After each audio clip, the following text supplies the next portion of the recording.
Para itidama kay Ayam, naabak ni Eman Bacosa Pacquiao, anak ni dating 8th Division World Champion, ani Manny Pacquiao kay ni Rodelyn Perez, itilaban da para iti Philippine Boxing Federation lightweight title.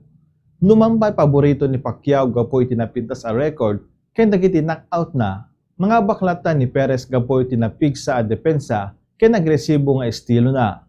Nangabak ni Perez babayan iti majority decision kay nagulod na ito muna nga PBF Lightweight Championship na. Tipan nakaabak, tinaglepas iti limang aksasarano nga pangabak ni Eman manipot iti 2023. Ngem nagtalin na Edla takas may isa kadagiti maabangan nga ubing a boksingero iti pagilian.